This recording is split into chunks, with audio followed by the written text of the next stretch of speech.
Hey guys. Hey.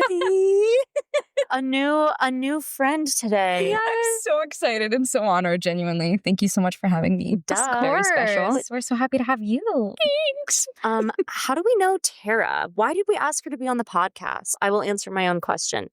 Tara went to school with us. We all were in the same musical theater class at Elon University, unrelated to Elon Musk. Yes. I must point that out. Yes. All in the same class. What did we do there at Elon, you guys? What was our major? Musical theater, baby. Tara, do you want to introduce yourself? Sure. Who are you? Yeah, I'm doing so good. I'm so grateful to be here. My name is Tara Willey. I am friends with Noelle and Pete from Elon, and I am a Brooklyn-based artist, writer, actor, and multi-hyphenate artist. I'm a painter. I have a blog called Soul Pie, which has now turned into my LLC, which is crazy. And I've started just kind of doing work and art for brands, as well as just myself. I had my first gallery back in February. I went and it was I cried multiple times. I was sobbing at your gallery, actually. Remember? Oh, yes, I do. It was the sweetest thing in the entire world. I just it was so beautiful. Thank you. Tara's such an incredible artist. She's so amazing. Thank you. Tara's the best. I'm already sweating. Oh, yeah. I'm sweating too, honestly. It's hot in here. It is hot in here. I'm trying this new natural deodorant. I've had several battles with natural deodorants. Same. And this one, I think it's working, but I do have to reapply. But I am a little bit more sweaty, but I guess that's a good thing. It's my body's full of so much love that it's oh my God, I have so much love. I need to get it out. Excrete. Yeah, I need to excrete. No, I love that. You guys, yesterday after I got acupuncture for the very first time, when I was done, I was drenched in sweat. I don't know if that happened to you. I was covered in sweat. And I also felt 10 pounds lighter after it. I've been feeling so bloated recently, which is fine. But I've just been feeling I've been eating so many sweets recently, which is fine and amazing for my heart and soul. Yes. But after acupuncture, I felt not bloated anymore, and I was covered in sweat, and I feel like I sweat everything out of my body. All your toxins. Literally. Dude, I've heard acupuncture is literal magic. I've been dying to try it at some point. It was crazy. We both got it this week. Yeah. I got it on Monday, and Noelle got it on Tuesday. Yep. Yeah. For the first time. It was both of our first times. But I'm actually going back on Monday because I'm trying to make it a consistent thing. Good. I love that for you. Yes. To see what it can do. Mm-hmm. Yes. But yeah. Yeah. What were we just talking about? You were introducing natural deodorant. Oh, yes. You guys were being so kind, and then I was starting to sweat, and then I was talking about my natural deodorant. But what brand have you been using? So it's Curie. And so how I got into Curie is it's a little bit pricey, but I'm you know what? It's worth it, I think. I'm all of my body care, I try to make it as natural as possible. It's just a thing that I have in my mind that I just want. But deodorant was the one that I just never could do. You want to smell good. Yeah, I want to smell good, and I just am a social sweater, aka I just sweat anytime, all the time when I'm around people. Whether or not something's happening, my body's hey, it's I'm hot, and I need to get it out. Yeah. So I was doing hot yoga for a period of time when I had my climbing injury, and they had in their bougie bathroom this Curie deodorant spray, not a communal stick. Let me make that very clear. Oh my God, a communal stick would be crazy. Be crazy. So crazy. Communal stick. But yeah, so I was oh, I'm gonna spray this, and it actually worked. And I'm that's crazy. I've never tried a natural deodorant that I liked. I actually did write an entire blog post about natural deodorant as a metaphor for life, but also just about natural deodorant in general. I've had lots of battles with it. It's given me a rash. It's made my armpits smell like marijuana. Oh my God. It's been a journey. But this one works. So that's why I decided to buy it this time. How much is one bottle of it? I want to say maybe 11. That's not bad at all. It's not terrible. And usually I buy the Old Spice, and that's maybe 8 or 9. So it's not crazy. Mm-hmm. But Yeah. I've been liking it so far. It's like a santal scent. I'm like to try it. delicious. I used to be such a natural deodorant girly. Yeah. And I found one that worked for me because it was the only one that ever worked. But I decided to switch back over when I bought one. And it was just like, it wasn't the like formula itself. It was like the packaging, I guess. Like it was just crumbling all over. Oh my to the point God. It was where crumbling on could you. not, it was not usable. Yeah. But I used that for years and years and years. And there was one time I, for some reason, like went back to a regular deodorant and it gave me a rash. Actually, I think my armpits were just so used to like the natural. So I went back, I used like Degree or Secret or something. And my armpits were on fire. It was crazy. I had like an allergic reaction. Well, did you try the natural deodorant I got you from Thailand? I did. I don't remember. I don't think it really worked that well, unfortunately. That's one of the gifts I brought Pete from Thailand. I saw natural deodorant in this like little like artsy, earthy city called Pai. The best. Love that. I was like, I have to get Pete this Thai natural deodorant. And I guess it didn't work, but that's okay. It is okay. The thought was beautiful. I love that, like, you know her so well that you're like, niche natural deodorant. Pete loves natural deodorant. Yeah. I was like, I have to get That's you gorgeous. this natural deodorant. It did smell really good. Yeah. But it didn't quite last. But really, the only one that's ever worked for me is the Hey Humans one. Wow, we've been talking about deodorant for a while. This is going to be a long episode, y'all. Wait. Okay. Tara, do you have anything else to say about yourself before we introduce our sip of the week? Not necessarily. I'm just grateful to be here. Well, Yeah. we're grateful to have you. Thanks. Y'all, right. what are we drinking today? Well, wait. We named it last night. Last night we had a FaceTime call with Tara and we named the drink because Tara, did you create this? I did.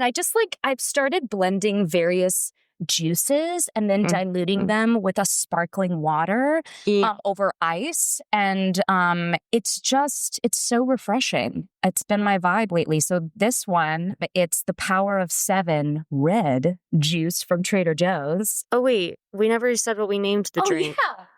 Sweet Tart. Sweet Tart. Because we call Tara Tart sometimes. And she's so sweet. Yes. Cheers. Cheers. Eye contact with the camera. Those noises are horrible, but I'll cut them out. It's so yummalicious. It is. And it's so pretty looking. Thank you. I know. She's gorgeous. She is gorgeous.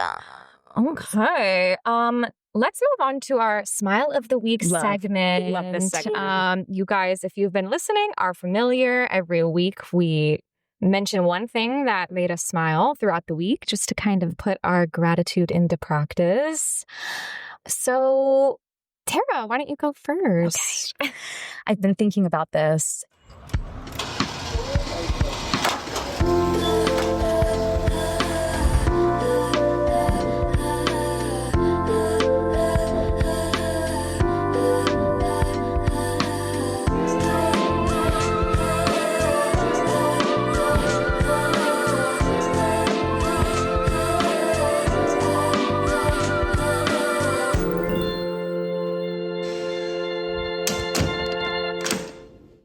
You know Sherlock Bones.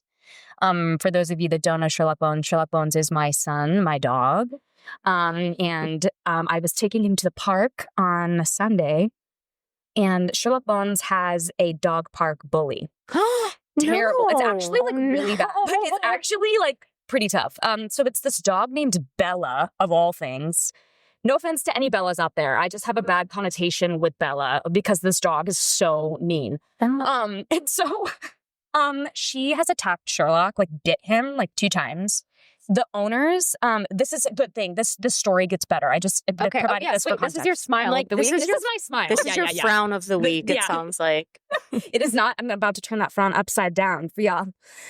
So we walk into the dog park, and lo and behold, there's Bella with her owner. So we're minding our own business. We walk in the dog park, and Sherlock just wants to play ball. That's all he wants to do. He doesn't really engage with Bella anymore. Like he used to, like just to defend himself or like prove like, hey, like don't mess with me. Because Bella's big. She's Sherlock's like 37 pounds. Bella's probably like 80 to 100 pounds. Like big dog. Oh my God. Big bully. Yeah, big bully. And so I am trying to like insert myself in between the two of them. The owner is just sitting on the bench, not doing anything. Like they're just like calling her name, but they're not like doing anything. Oh, and so eventually like it gets broken up and like I just keep taking Sherlock. Sherlock only engaged to like defend himself, but we just keep walking. And so then we're just there to play ball. That's all he wants to do. So he's like playing ball. We're throwing the ball and he loves to catch the ball. He likes to show off. And so I threw this big sweeping throw all the way across the field with our little like thrower tool. And it like bounces. And guys, right in front of Bella, he makes this like sick Air Bud level leaping catch. It was amazing. It was gorgeous. And after he catches it, so what he does oftentimes when he catches a ball is he'll like, instead of coming straight back, he'll literally make like a big loop and like prance. Like his posture is different and his legs go higher. He's like, yeah, like I just caught that. And that is so cute. He pranced and got within maybe like 1 or 2 feet of Bella and just like looked at her with the ball in his mouth and then ran back to me. I'm like, that's right. I was like, you don't engage. You don't bully her back. Like, you just shine, baby boy. Wait, you shine. You catch that ball and you come back to your mom. And he didn't engage with her. He didn't. Yeah, it was just incredible. It was amazing. That. I was like, you be the bigger person. Wait, yeah, it was so amazing. Proud of Sherlock Bones. I'm so proud of him too. Wait, that's amazing. Actually, proud mom moment. Yeah, that's right, Bella. That's right, Bella. You can't catch a ball like that. No, you can't. Be the bigger person. Yeah. Be the bigger person. Wait, I love that. Right. I love that smile. Yeah. So I'm like, proud of you. His recall's amazing too. Like if he ever goes in that direction, he'll just listen to me and like turn right back around. So he doesn't. He's done engaging with her. Good. He was a shining star. I love that. Wow. So that's my smile of the week. I love that. I love that. Yeah. That's amazing. Mom moment. Wow. I'm so proud. I'm proud. I loved that. That was such a great smile. Thanks. That's so cute. I love that. Okay. Noelle? Should I go next? Sure, let's go down the line. Okay. My smile, not to toot my own horn, y'all, but my smile is that I learned this week that I'm pretty darn good at arranging flowers. Hell yeah. I did this. You did that? Yeah. Low-key, yeah. Our colors for the podcast are pink and blue. We also have these stickers with our logo. If you can't see them, they just say it's our logo on so stickers. Cute. Shout out to Matt Wagner, our graphic designer. You're the best. But yeah, I made a couple of arrangements for the party. I made this pink and blue one for Take It Home. So and pretty. we put the little sticker in there too. So I learned that I can arrange flowers into a lovely, beautiful bouquet. And I didn't know that I was capable of doing that. I love that. So I'm going to catch me like all the time now. We're going to have some nice arrangements around the apartment. I love that. Now. I will benefit. And you will benefit. We both will. So new talent unlocked. Come on. New talent unlocked for real. Mm-hmm. I had no idea I could do that. So that's my smile. Yay. Yay. I love that one. Love that smile. Thanks, guys. Good smile. What is your smile, Peedledee? Okay, mine is, we kind of talked about it earlier, but I'm going to talk a little bit about my acupuncture session because that was my smile. I had been wanting to try it for a while because I get really bad headaches pretty often. And also I have endometriosis, which we'll probably do a whole episode on because it was quite the journey. I just have like a lot of hormonal issues. And I went to this place. Yes, we love that. And that's your smile. And that's my smile. You have a lot of hormonal issues. Yep. Okay, just kidding. Continue. No, so my friends at work have been recommending acupuncture to me for the longest time, but it was kind of one of those things where I was just like, yeah, I want to try it, but never like took the initiative to do it. But my friend, she has a membership at this place called, I think you could pronounce it Within. It's WTHN. Yeah, WTHN. Mm-hmm. They have locations across the city, and there's one in Williamsburg. And since she has a membership there, they gave her like free guest passes for her friends to try their first session for free. And she was like, I know you've been wanting to try this. Like, let me forward you this email and you go. And I was like, thank you. That's amazing. And then I also gave it to Noelle, which is how she went. Thank you. Yes. So I went. It was indeed free. Almost sounds too good to be true. Literally That's free. gorgeous. Yeah, because I think one session is like $115 or something. basically they had all these different specialists, like different, they call them healers that specialize in different, areas. So I chose one woman who on her thing, it said hormonal imbalances, hormonal like conditions, whatever. And I was like, okay, perfect, booking with her. And I got there. It was like a lovely experience. We really delved deep into my issues and what I wanted to work on. And I mainly said, let's focus on the headaches because that's probably my most like constant issue. Mm-hmm. So she put a bunch of needles in my feet. The little section of your hand between your thumb and your pointer finger, like that pressure point there. Mm-hmm. She put like 3 in different parts of my head. And then like some in my shins, like almost near my knees. And then they like put headphones on you and they play a sound bath and they give you an eye mask and you just lay there for 40 minutes. And it was very relaxing. I actually I got a little like nervous halfway through because I started experiencing like kind of intense pain in my head during it, aching pains that it was kind of like moving through my head. And I was like, am I supposed to be feeling this? Because I didn't have a headache this morning, but I kind of just decided to let it happen. And I really do think something was releasing in me, or like something was moving through me, because she came back when my session was over, took the needles out, and then the pain went away. So I really feel like it was unlocking something. And she did say like acupuncture is one of those things that works.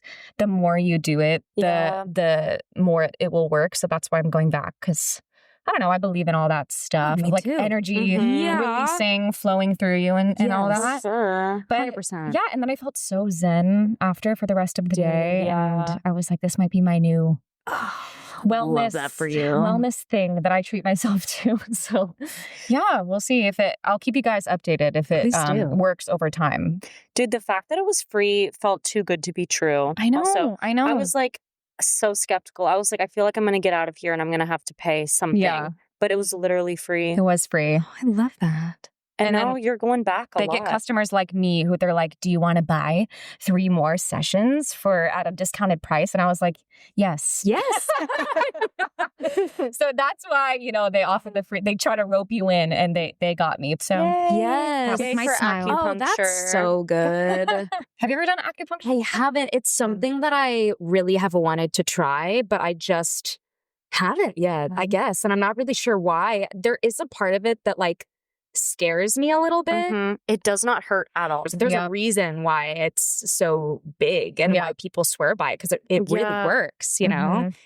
It just seems like a really beautiful thing. And the fact that you had such like a poignant experience too, that's kind of weird. That's like really special. You know how they gave you like a call button?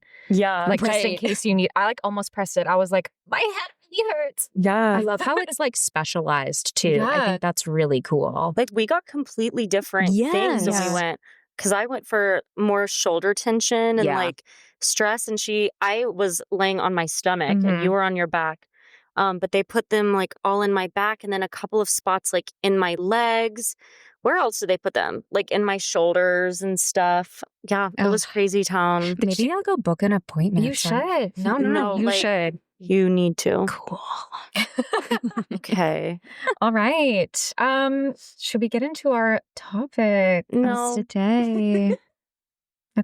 Okay, anyways, yes, we should get into our topic. Our main conversation today is surrendering to your truth. It's something that the 3 of us have kind of been discussing. Tara has just a story about surrendering to your truth.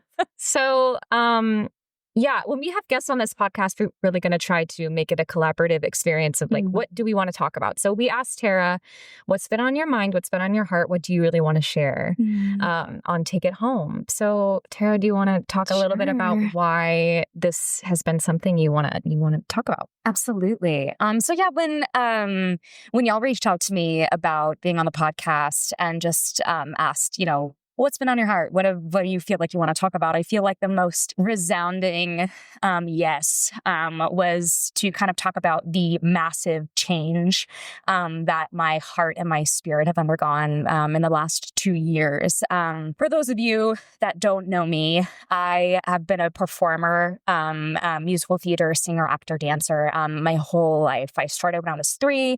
When I was 7, 8, I got super, super, super into dance. It was just just my whole identity. It was my whole life. It was my greatest passion. I dedicated my entire life, entire childhood and teenhood to the performing arts, went to school for it. And again, this was all by my choice. I wasn't, forced into it or pressured into it by any like parents or adults or anything like that. But it was the pinnacle like of my existence. I would kind of feel these quiet voices in my head kind of come up from my gut and be like, are you really happy? Are you really healthy? These truths that seemed so quiet, but in actuality were like so loud. And I think my identity and my just whole life, I dedicated every ounce of myself and the idea I had of myself, the idea I had of my future.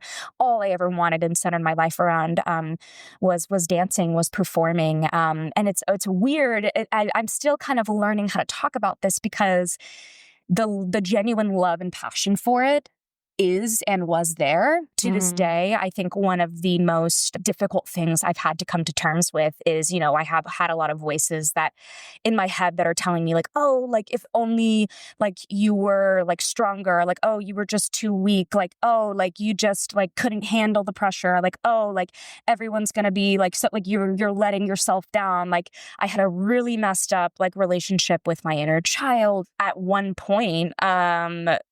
I don't believe that I was the one that made the decision. I think life made it for me. I think I couldn't go on any longer living the way that I was living, just because I couldn't ignore the quiet truth that had become so loud and I couldn't suppress it anymore. And it's the story of what it means to have so many narratives about who you are in your mind, and then realize that you were never the one holding the pen who wrote those. And so I have to be the one to pick up the pen and write my own story, do something for myself and not this past version of me that I feel like I need to cling on to, that I need to white knuckle grip. Nothing is worth sacrificing who you truly are. Nothing is worth sacrificing your life, really. Your life for your pride. It's just not worth it. And I don't even think maybe in the moment it was pride. I think a lot of it was fear. I was making a lot of decisions made out of fear, out of guilt, out of shame. And I feel like in the last 2 years, I've really actually like gotten my life back. It's been the most terrifying, painful, gut-wrenching journey. And yet it is the best thing that has ever happened to me. And I think that happened when I finally allowed myself to surrender to what I always knew to be true, but was just too scared to face. I will say, being someone who's like, we've both known you for a long time. Yeah. I don't mean this in any kind of offensive way. Nope, but no offense taken. For a really long time, you were very mentally not good. Yeah. Like Tara was like... I was unwell. Like very unwell, which like I've been there before too, so no judgment, but you were just all the time like the most anxious. You were like depressed. A little ball of anxiety and depression, and that's so okay. I feel like so much of our friendship was for so long was us always having venting sessions. It was like, can we hang out and literally vent about our lives, which was also just a lot of college in general. Yeah. Like I feel like everyone was just so stressed out. Like, and it's just been so amazing seeing you these past couple of years just really come into yourself, and you just seem so much happier and brighter. I feel like when we hang out, it's never a venting session andoor. It's like the opposite. Yeah. I feel like we have like such enlightened conversations now. Yeah.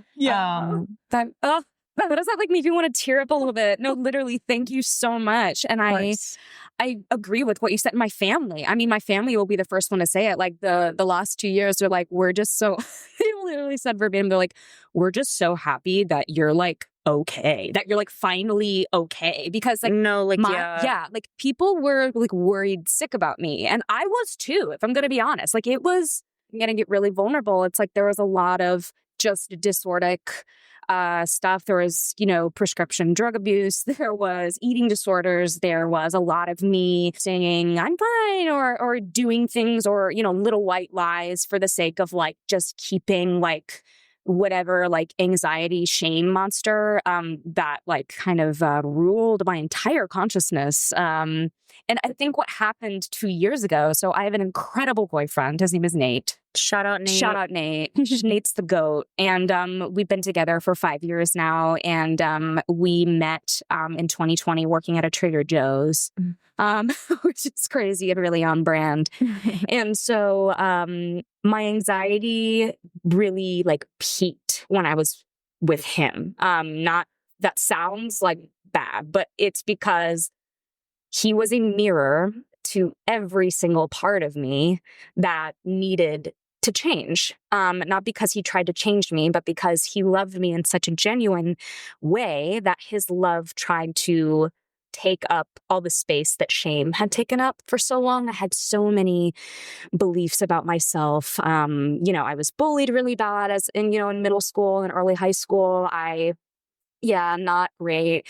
And just in my childhood too, I was kind of maybe put on this pedestal. I had a lot of pressure on my shoulders as a young child that is kind of not normal. And I just didn't know how to cope with a lot of it. And I thankfully had a very wonderful support system. My family is fantastic. But there was too much damage already done mentally. And I think I'll never forget, I was really in this spiral of comparison and jealousy and self-sabotage and a version of myself that I completely hold accountable. And I remember there was a day where I was apologizing to him for maybe, not being the kindest or not being the best partner. I was saying, I'm so sorry. I'm not the girl that you started dating. Like, I don't know who this is right now. Like, I just felt like an absolute monster. It was it was about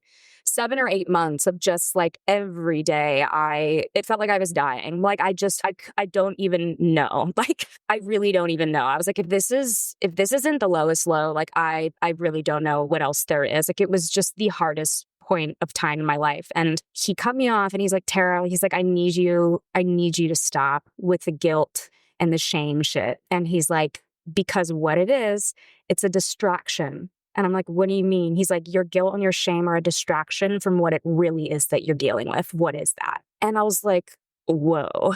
Mic drop. And then we were at Trader Joe's, by the way. I was in my art dungeon. This was when Nate still worked there. Nate doesn't work at Trader Joe's anymore, but I was still in my little art dungeon doing my art thing. And then he left. And then I remember like sitting there, it was 2 hours until my lunch break. And I go up and it just like literally hit me across the side of the face. Like, oh my God, like you truly and wholly do not believe that you are worthy of being loved. Just as you are, aside from what you do, aside from how you look. My values were in all of the wrong places. And not because I was intentionally trying to put them there, but because this world, I don't know. It's just crazy how all of that really transformed. It was like 7 or 8 months of like a lot of, I don't know how I'm going to get through life. I don't know how I'm going to get through my day. I don't know. Like I remember calling my mom one day and being like, I feel like a sinking ship that's like dragging everything and everyone I love down with me. And like, I don't know what I'm going to do. And then I found Cymbalta. Lady Cymbalta. It really works for me. And so that kind of started. And yeah, that's been a huge help. I'm grateful because I still feel all the scope of my emotions. I'm learning how to feel anger. I learned that I suppressed anger my whole life. I didn't know how to do that. I've been having a lot of conversations with young women about anger, and that's been really cool. We are so full of rage, understandably. Yeah, female rage. Interesting about anger is people always say it's like a layer on top of another emotion, right? Like, yes, if you're angry about something, there's always something underneath it. So like The Artist's Way has a whole section on anger, and it's like people get so frustrated by being angry because no one likes to feel angry, but you're probably angry for a reason. Like, for example, if you're feeling angry at another person, it's either telling you that there's something wrong with the relationship, or maybe there's something wrong with, I wanted to say wrong with you, but I don't mean it like that. Of course. But just feeling irritable or angry. It's like, is it because someone else is mistreating me, or is it because of some insecurity I have? Like, why am I angry? Yeah. Right. And I think we are all full of a little bit of rage because women are also just taught to push those emotions down. It's like we're supposed to be sweet generational stuff too. Absolutely. Just like generations and generations of the heaviness that we carry through life as well. And like breaking through that.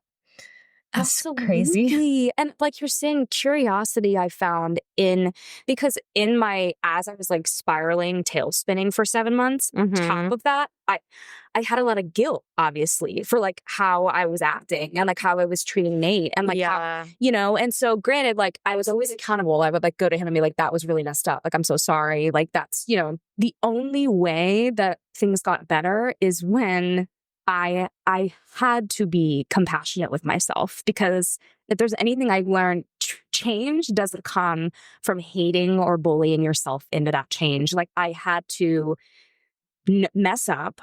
And I mean, this took months, years, honestly. I had to mess up and learn to forgive myself, because Nate was like, I've already forgiven you.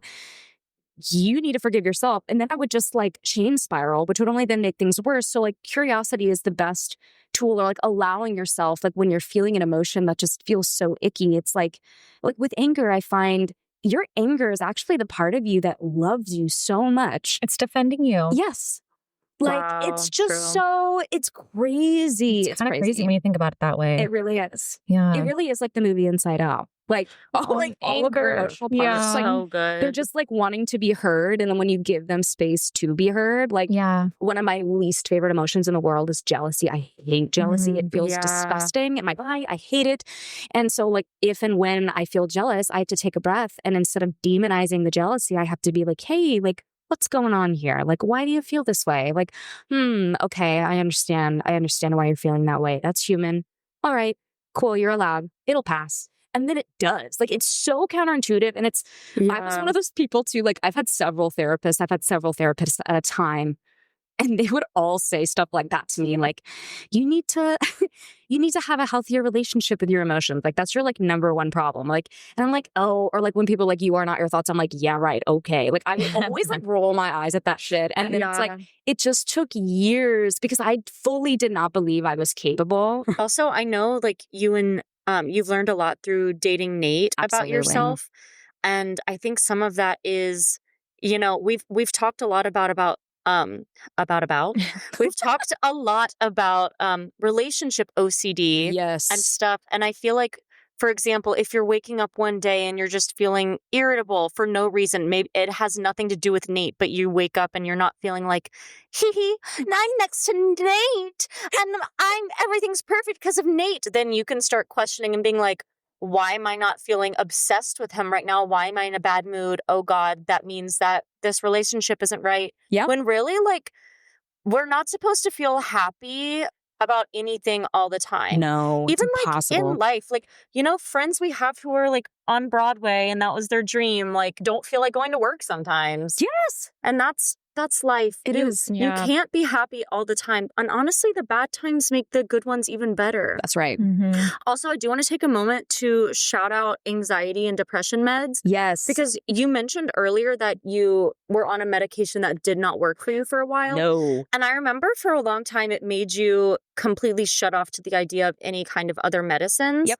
I know other people who have experienced that as well. I was lucky because the first anxiety medicine I ever tried actually did work for me, but I was expecting to have to go through an entire journey of like, oh, this one didn't work. Let me try another one. Oh, this one didn't work. I was like, expecting the worst. And that does happen for some people.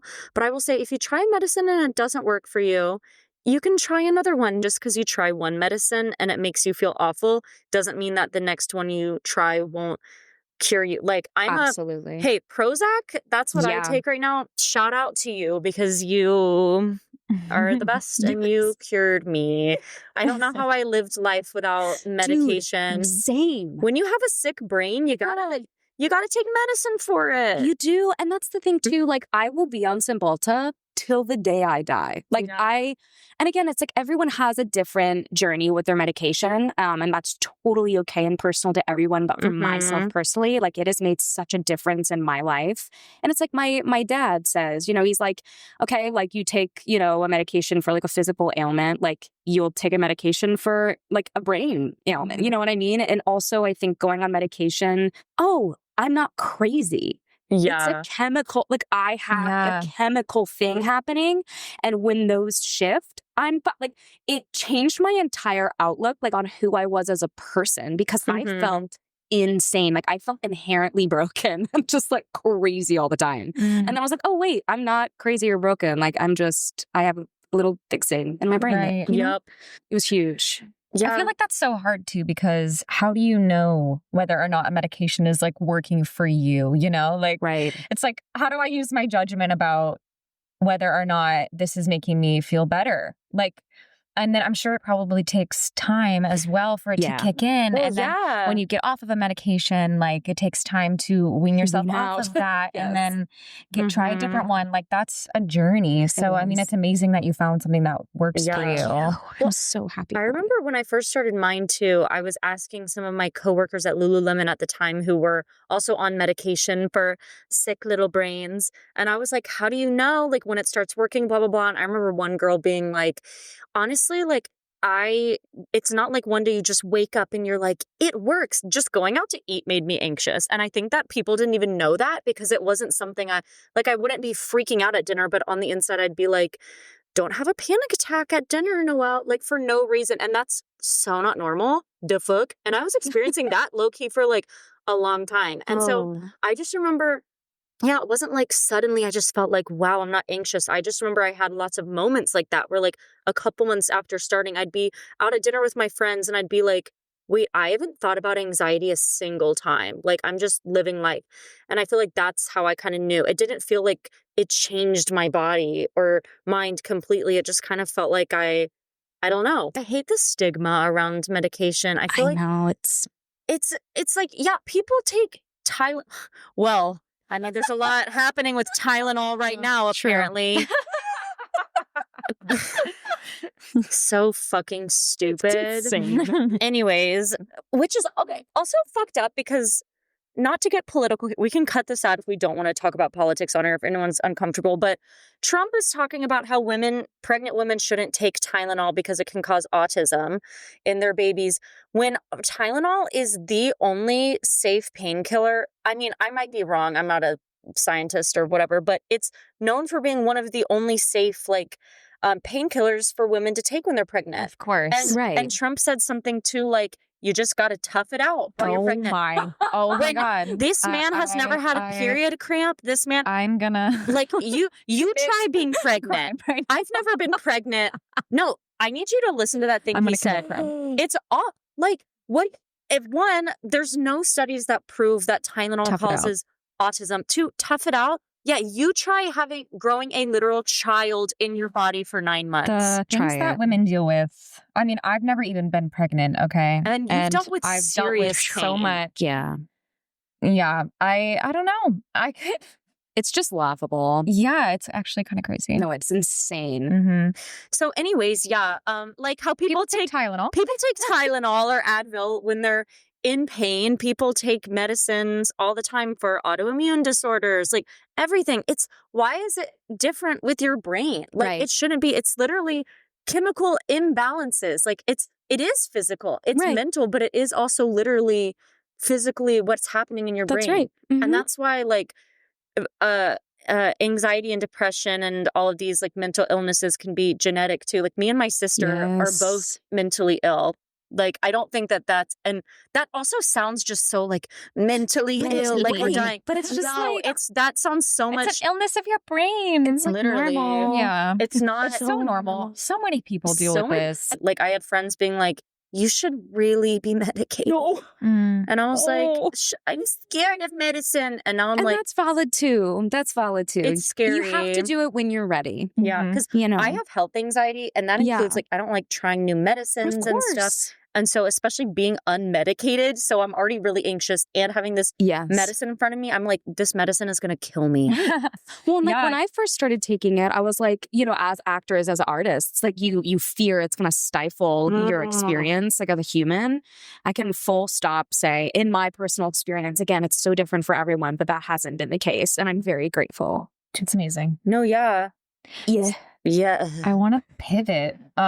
Tara, I want to delve more into what you were talking about with dance and acting and musical theater and all of that, kind of having to unravel your identity from that.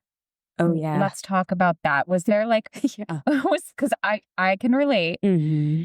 Was there a moment, like a epiphany type thing, a rock bottom, like a turning point where you realized I need to? I think it was the spring of 2021.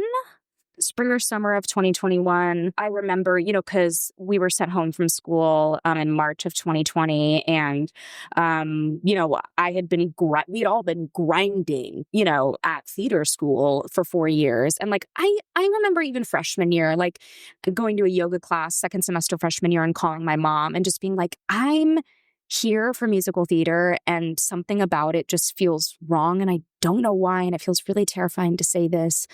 That was right outside my freshman dorm, and it's something, I don't know what it was exactly, but that was like the first ding. And then the second time, it was after I've had like, about a year of space from school. And I just, over that year, felt just how much more human I was. I think, I wasn't singing, acting, dancing 24/7. I think part of that was maybe just the way that, a lot of musical theater programs are structured, or just the way that I had been grinding my entire life. Like I had a pretty like normal childhood, but in a lot of ways it wasn't normal. Like I was just dancing all the time. I was always training. I was spending 20+ hour weekends in the dance studio. Again, all by my choice. I love that shit. Will forever, always some of my best memories.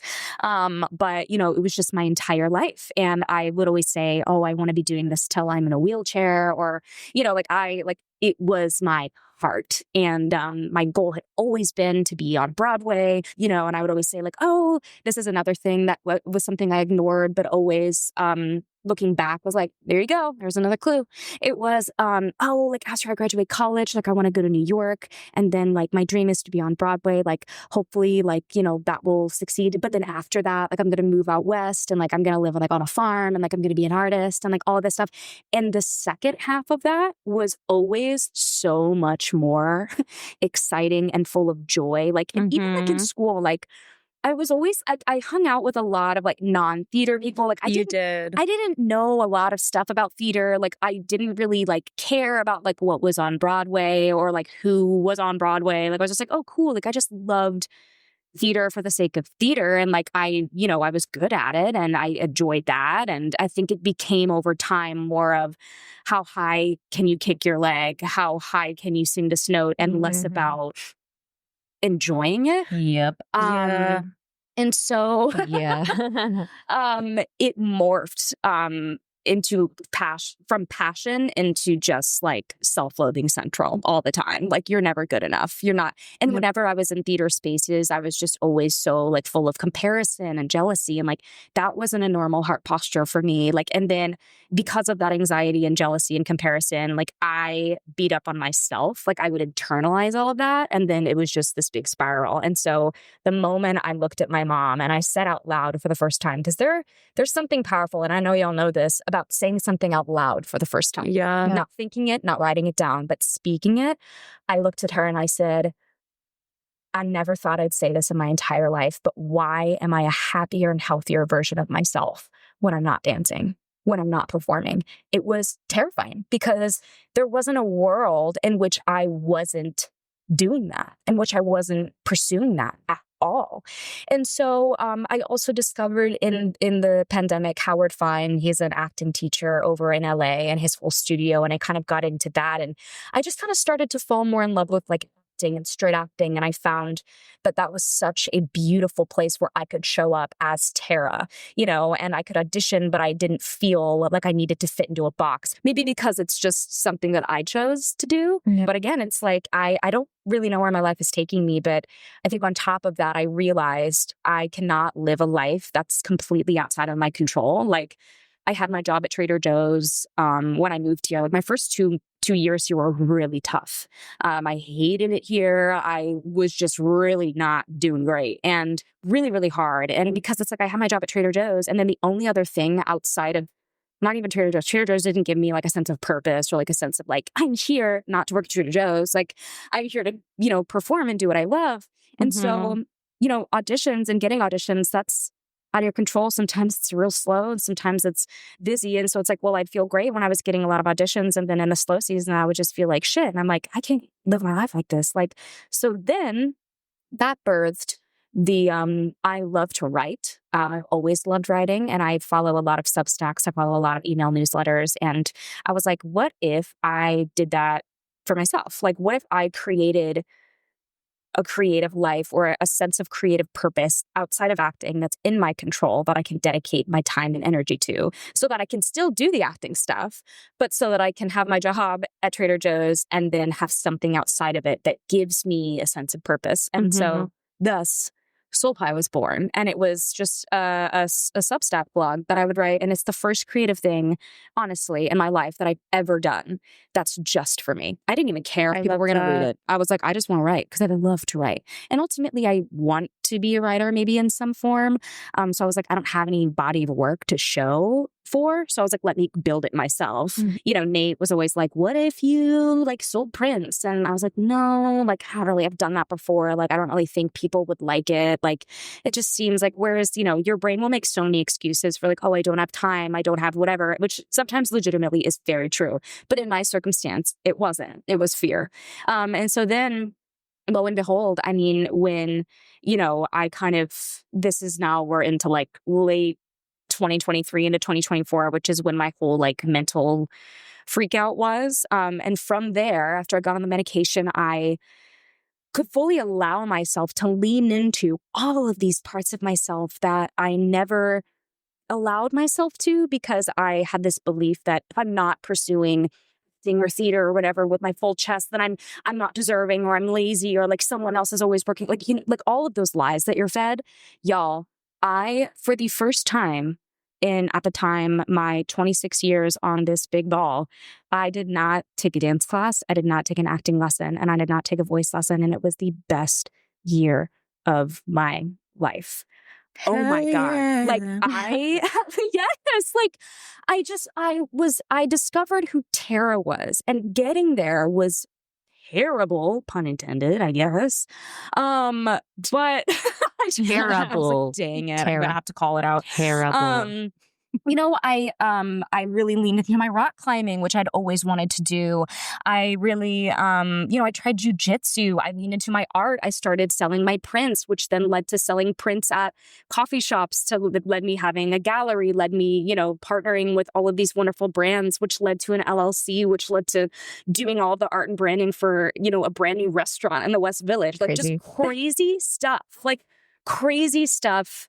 Crazy. And when I allowed myself to surrender to what I knew to be true, what I always really knew to be true, it's unbelievable how the world opened its arms to me to just be. I found a note in my phone from junior year of college, and this was a legitimate question. Because sometimes, I don't know if you guys ever do this, I just like scroll through my notes. I'm like, what was on my mind? Like, what was I thinking? My notes app is scary. It's the same. I think every girl's notes app is scary. I love it. It's like butter, milk, eggs. I hate everything and everyone. Will I ever be successful? Yes. I genuinely asked the question, am I allowed to be happy?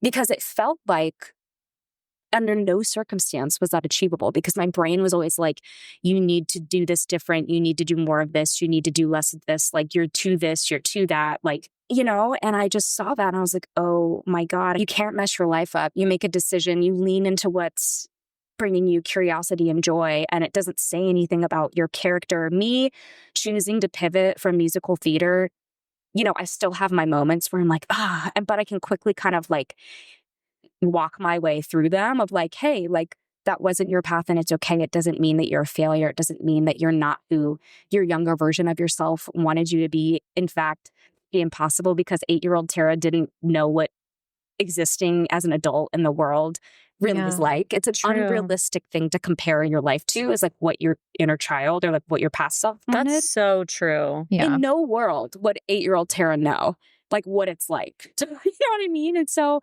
I had all these, you know, thoughts of like feeling like I was letting myself down, or that I was a failure, or that I'm so thankful I am not the person that I wished to be. Like, I'm so thankful I'm not the version of myself I wanted to be. because again, just continuing to pursue something that ultimately didn't feel true to me would have led me down a really, really dark path. And it already was. It already has. You know, like I mentioned, just a lot of harmful stuff. Nothing was worth that. Yeah. I think a lot of musical theater too can be I don't know if I should say that. Well, okay. So I'm still pursuing musical theater, as is Pete, but I think back in college and high school, I was very like, this is my path. I go to a good musical theater school. Right. And then I do summer stock during the summers. For those of you who don't know musical theater, summer stock is essentially going off and doing professional theater during the summer. Yeah. And normally it pays like $300 a week or maybe less. I mean, there are some like good theaters, like the Muni, which you have worked at a lot. You have a history with the Muni. She was a Muni teen.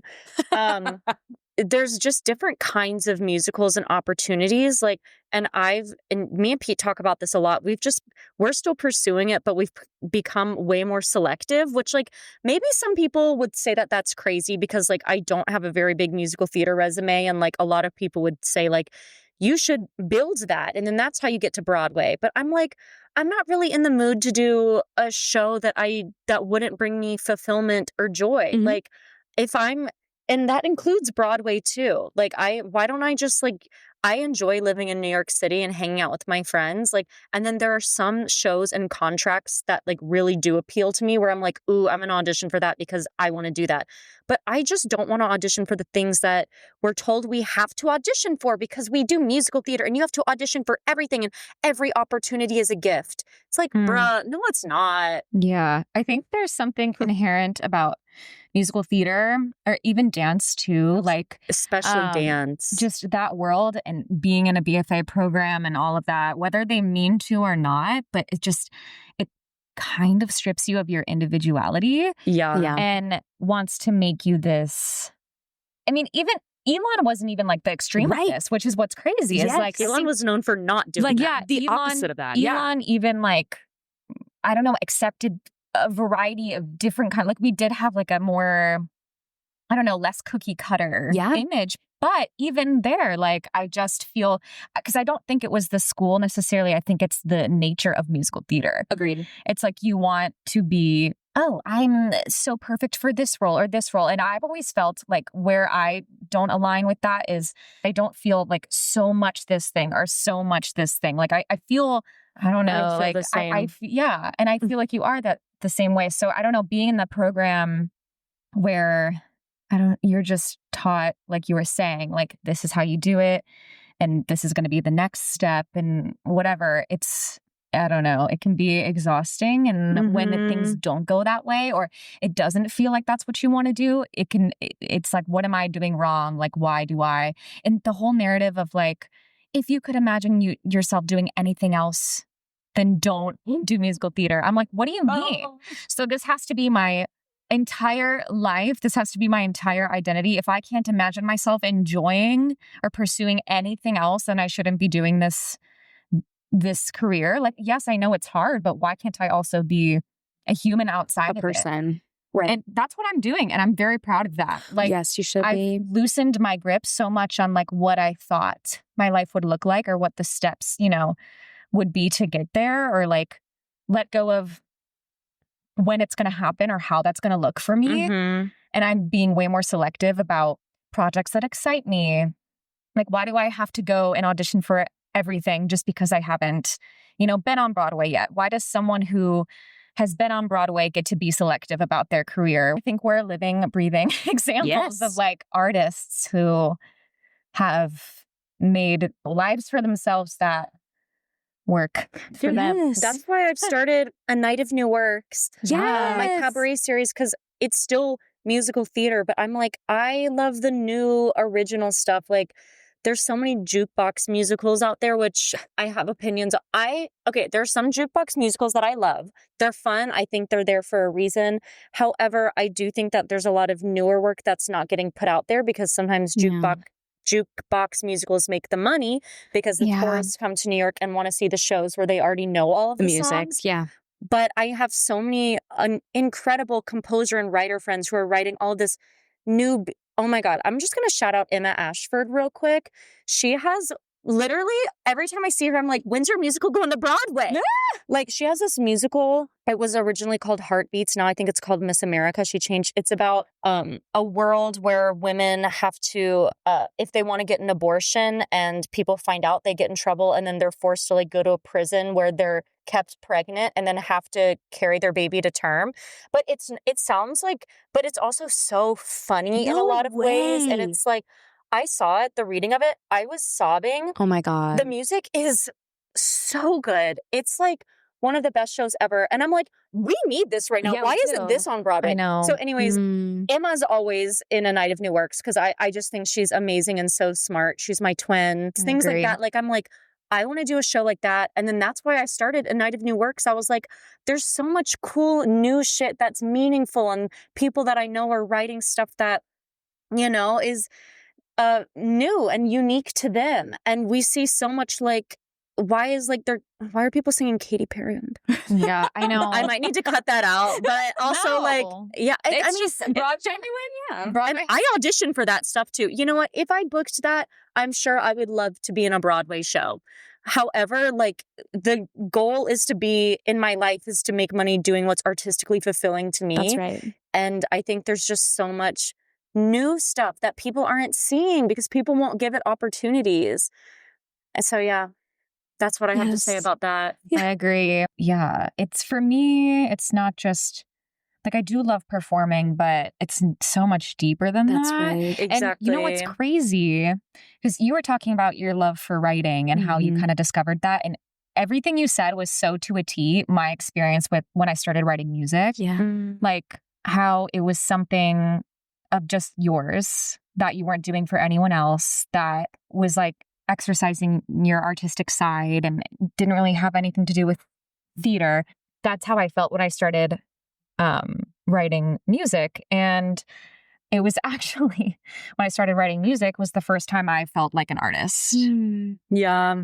It made me feel like, oh, I'm actually creating something. Yeah. And not just like I'm painting on the canvas, not being the canvas. Right. Like, you know, being a character doing, you know, following someone else's direction. That's right. And that's its own art. That's its own thing. But I just didn't resonate with that as much artistic level. Yeah. So, yeah. But I seek out opportunities and projects where, yeah, it's deeper than just wanting to perform. It's like, I want to send a message, or you want to be a part of work that's meaningful. It's a service. Yeah. What I've discovered is when I took myself out of the center of the work, whether that was acting, whether that was art, whether that was writing, because I feel like with growing up, you know, my heart posture was very like, I need to perform at this level, or else like it felt like I was going to die, or I felt like I was going to like let everyone down, when like that's all external, right? And like even in the form of my like LLC, or just in my art, you know, or just in my blog or whatever, you know, I have had a lot of people tell me like, oh, you need to do this, you need to do this, you need to do that. And like, you know, it just, for me personally, like creating content has never felt like it would be fulfilling.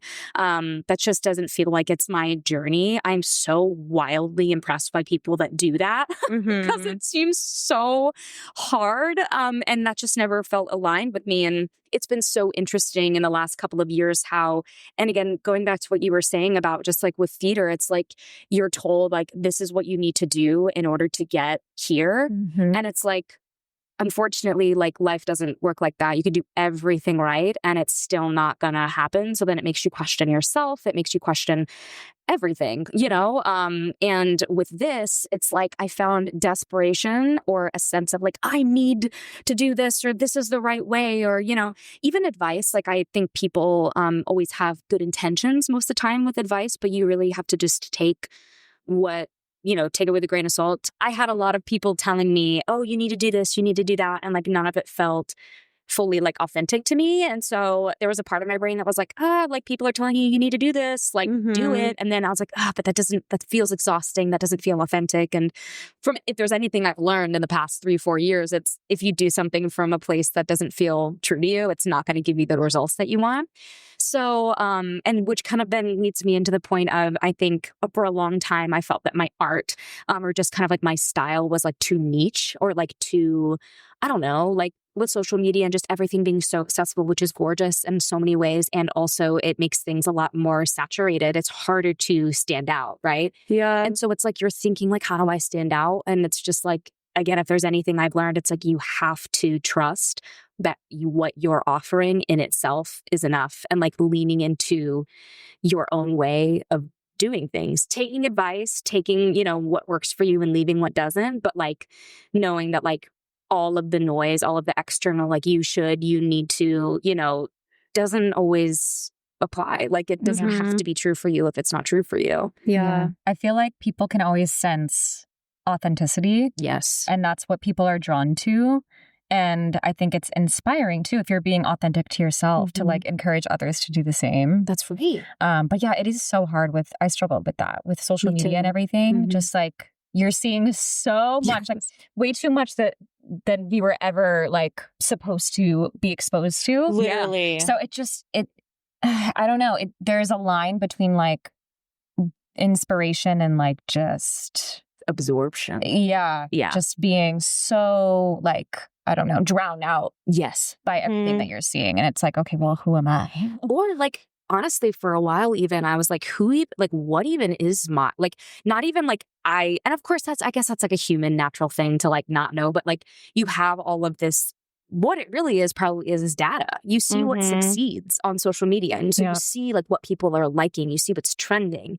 And so there is like this inclination to like push my art or push my content to like what's trending, which is a very useful business tool. Like a lot of people utilize that, and I so respect that. But for me personally, maybe it's just because I'm stubborn as hell. I just didn't, because I just was like, that doesn't sound like something I want to do. So I didn't do it. And yet I still experienced all of the, success and the things even more than I could have ever imagined, because I remained true to my timing and my journey, even though it wasn't what I thought it was, even though but it will always give you what you put into it spiritually. And being true to you.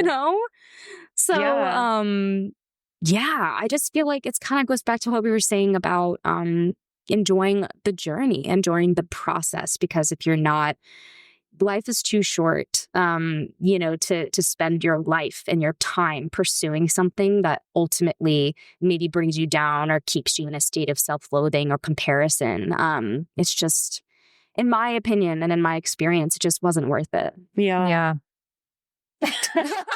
Wow, glad we have so much to say. Yeah. Well. All right. What are we taking home? What are we taking home today? Much. I feel like our conversation was so, I don't know. It covered an array of things, but getting to the root of it, what do you think, Tara? I think to encapsulate it all in a concise way, I feel like all of what we talked about, in everything that you are and everything that you do and everything that you pursue, there is one core thing that doesn't change. And that is the fact that you are loved as you are, and you have the capacity and the capability to change at any moment. No change is permanent. And we are constantly becoming something. There is never, I've been trying to really live my life without goalposts, because once you reach a goalpost, then like another one's created. And it's like so human, it's subconscious. I don't think there's a world in which that'll ever like completely be eradicated from my mind. Knowing that your life journey, what you do, it's not a reflection of who you are. It's not a reflection of your character, your capacity, your ability to be or do whatever. Life is too short to spend your life not authentically who you are. It's just, and I feel so grateful that I had this soul crushing realization when I did. Like, I'm so grateful to be 27 and be in the space I am now. I'm so grateful that I didn't like force myself to keep doing that for another how many years, you know, because it was not a good situation. So I think that's what I'm taking home. It's like, do it. Like, you deserve to bet on yourself. Like, if there's something scary, like, you can't ignore your honest truth. So stop trying. Yeah. I love that. Yeah. Surrender to your truth, y'all. Surrender to your truth. Let it go. Let it go. Let it go. All right. Do we want to do our listener writing? Yes. All right. It is time for our listener write-in segment. I'm so excited. And you who wrote this in, you're so lucky because we have Tara here today to also give her insight to your question, but it goes very well with what we're talking about today. She said, "Hi, ladies. I have really enjoyed the podcast so far. I have a question and topic for you all to discuss. How do you all cope or respond to thoughts of comparison between your lives and others, feeling like you aren't doing the right thing at the right time or that people have it more together than you? Thanks and keep it up." Thank you so much. That's such a good question. That's such a good question. And it ties right into what we're talking about. But I think like to touch more on comparison specifically, because that is hard. And especially with what we were talking about with social media, like it's just human nature to compare your life to others around you. And I don't know if I've truly cracked the code there because I struggle with it. But yeah, I don't know. It's a tough feeling. Well, one, I think just putting things into perspective, like, you know, someone may look like they have their life completely together on social media. Especially on social media. And whatnot, but they could be really struggling with something personal at home or whatever. They might have a cool career, whatever that means, but they might not be happy in it, or they might be struggling with friendship or relationship. So I think just knowing that nobody's life is perfect, but also I really do believe you're not in control of so many parts of your life, but there are some things you are in control of. And that's like, you know, building community, getting hobbies. Like there are ways, I think just the more you love yourself and take care of yourself, the less you compare yourself to others because you're bringing yourself joy. Sometimes you just have to do that yourself. And that is my response for now. I think something that I try to remember is cliche, but there is one you. No one else in the world is you or is going to be able to bring the same things to this world that you do. And you can try, like, you know, you can find inspiration in others, but you're never going to be, like, if you're comparing yourself to one specific person or their life or whatever, you're never going to be them. You just aren't. So I think focusing on becoming the best version of yourself, emphasizing on your strengths and things is something that I try to keep in mind. Is like, no one is me. No one can be me better than I can. So I might as well just like lean into who I am and be the best version of that and like show up as myself rather than trying to be any other one person, because I'm not going to be that person ever. Today you are you. That's truer than true. There's no one alive who is youer than is you. Is that Dr. Seuss? Yeah. Okay, Tara, do you have a response? He was talking about. Yes. So I totally agree with both of the things that you've said. Comparison is something that I deeply struggled with my whole life and like still do. And it even like came up during that like rough period. I was talking about my relationship with Nate. Like that was a big thing where I was constantly like, oh my God. And so kind of like I was talking about earlier, when you experience those feelings of comparison that might then lead to insecurity or jealousy, instead of being like, oh my God, like this is scary. Like, what am I feeling? Be like, oh my God, what? This is okay. I'm feeling this. Like, what am I getting curious about the feeling? Or like when you are allowed, much like P was saying, you are inherently going to compare yourself to people. It's subconscious. When you look at someone, your brain forms a judgment of them or forms an opinion of them before you even, like, it's just human brain. So it's natural. I like to, again, like Noelle was saying, I almost like envision my life like little cups, right? There's like a career cup, there's a relationship cup, there's a friendship cup, there's like a hobbies cup. And like, I try to keep the cups as even as possible. And then there are some times where like one cup's way higher than another, or maybe all of them are empty. And so it's like really, again, pouring into yourself, focusing on yourself, or like, maybe there's a day where you're like not feeling so hot. And again, also knowing that like you're a human being, like there are gonna be days where you don't feel so hot, and that's okay. I think there's this expectation where we're like always supposed to feel like we're like on fucking top of it all the time, whether it's like aesthetically or like in our careers or like in our lives. And like, it's just not a realistic expectation. And so like when I find myself caught up in comparison, I just have to take a breath and be like, okay, maybe you're feeling this way right now, but this doesn't speak on your character. This doesn't speak on your ability to change. This is uncomfortable. What is that discomfort telling me?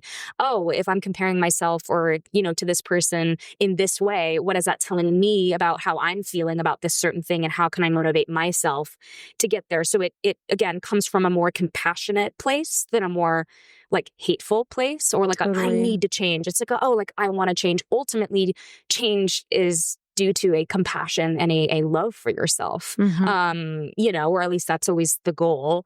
It's certainly much easier said than done, but it's just an inherent part of life. And I think when I haven't welcomed my comparison, because it just butts in the door, but when I give it a seat at the table and I don't like shove it away and I get curious about it, it always kind of you will have a solution when you allow yourself to sit with it for a little while, rather than maybe like panic and be like, because again, I've done this too, where I'm like, I need to buy this makeup, or I need to do this thing, or I need to get this shoe or whatever. Like it's just, all of it is like such noise, and it's a reflection of, again, something deeper, just like a little like, it'll always guide you when you get curious about it. So true. Yeah. Slay. Is that it? Have we taken it home? We have taken it home. Take it home. Tara, where can people find you? Oh my God. Hey. So my Instagram, I have Soul Pie Instagram and my personal Instagram. It's just my name, Tara_Willey is my personal gram. And then my Soul Pie Instagram is soulpie__. I also am like this close to like launching a Shopify website, so people can buy my art. You should. Also, you'll see my work on there for the restaurant. I'm doing a collaboration with another wonderful brand called Lady Katie. We're doing a series of nail stickers, press-on nails, merch. Just like she's amazing, and I just feel super grateful to be on board with her. Yeah. And my blog, the most important thing to me. It's Soul Pie on Substack, and that comes out the last Sunday of every month. And it's just like, my goal with that is to maybe talk about the hard things in life, or just human stuff that's maybe a little bit vulnerable or uncomfortable or heavy, with some sort of levity, or just, making it a little more approachable to talk about when it's maybe a little spooky. So I think that's everything. Well, amazing. Yeah. Amazing. Follow Tara and Soul Pie. Thanks, guys. And then please subscribe to Take It Home Pod on Spotify, Apple Podcasts, wherever you listen. You can follow us or find us on Instagram, TikTok, all the platforms at Take It Home Pod. If you're listening, you can watch it on YouTube at Take It Home Pod.